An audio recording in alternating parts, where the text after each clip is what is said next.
Hello बच्चों, मैं CP sir आपका सीपी नॉलेज क्लासेस में स्वागत करता हूँ।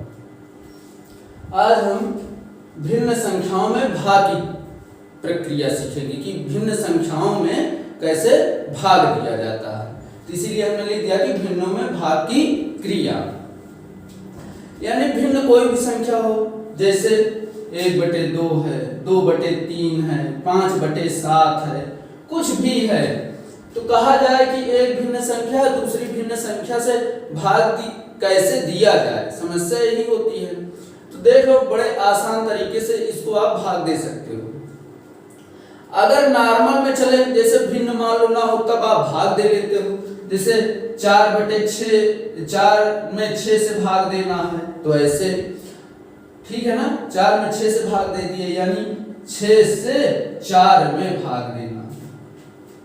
इसका अर्थ भी जानते रहो कि 6 से भाग दिया गया है 4 में। अर्थ थोड़ा समझने का प्रयास किया करो, क्योंकि कई लोग इसमें कंफ्यूज हो जाते हैं। जैसे मान लो 4/6 लिखा हुआ है, तो इसमें कंफ्यूज रहते हैं कि 4 से भाग दें 6 में कि 6 से भाग दे 4 में, यही कंफ्यूज, यानी ये समझने में उनको दिक्कत होती है कि 4 को बीच में लिखे कि बगल में।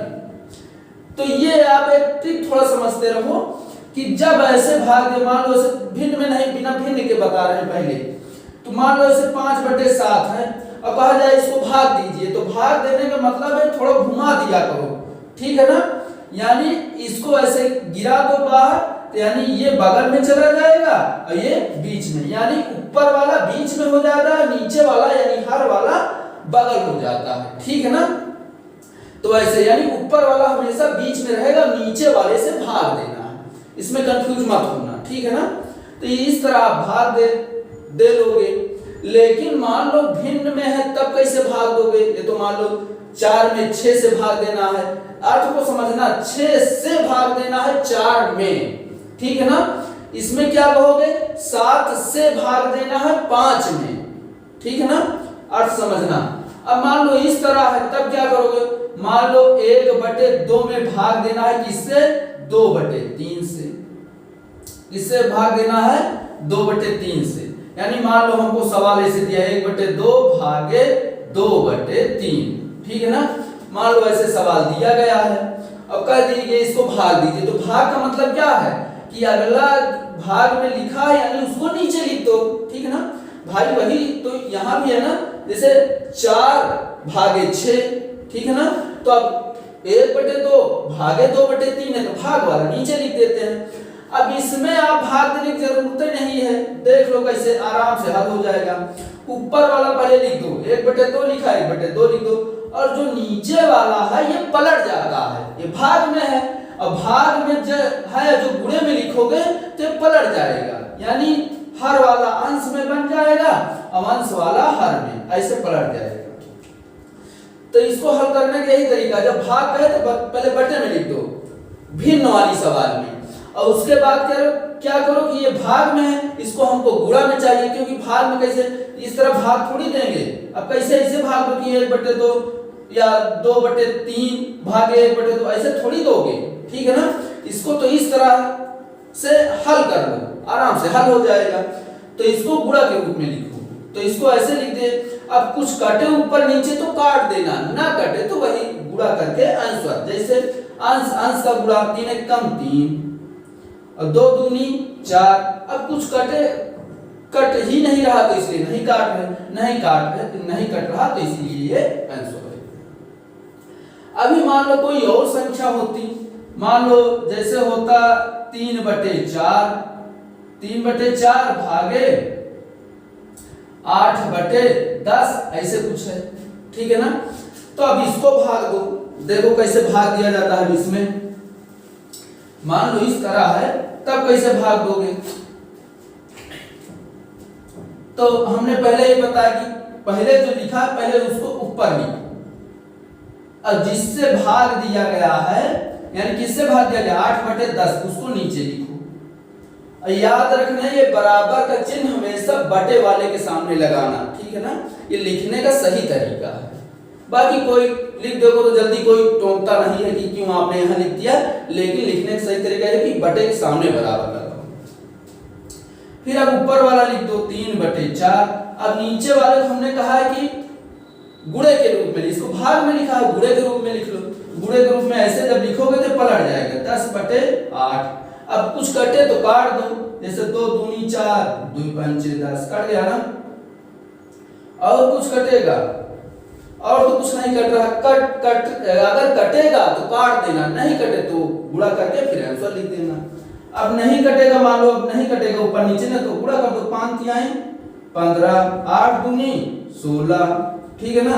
अब इसका यही आंसर होगा, ठीक है ना। तो ये भाग की क्रिया है। अगर इसमें भी आंसर मान लो दे रहा है कि आगे दशमलव में या कुछ है, तो फिर 16 से ऐसे भाग देना, 16 को बगल लिखना और ऊपर वाला बीच में ऐसे, फिर भाग दे देना, तो दशमलव में आ जाएगा आंसर। यानी जैसे आपको चाहिए वैसे आप लिख सकते हो। तो बहुत आसान सा तरीका है, कठिन कुछ नहीं, बस समझने वाली बात है, ठीक है ना। तो इसको देखिए।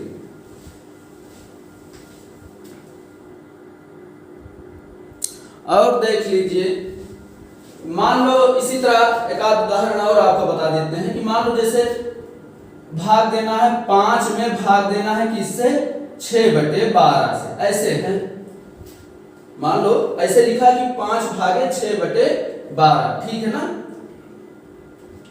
ऐसे कोई सवाल है तो आप इसमें देख रहे हो कि इसमें तो बटे में लिखा हुआ है, यानी भिन्न में है, अंश और हर में यानी, लेकिन इसमें तो नहीं है।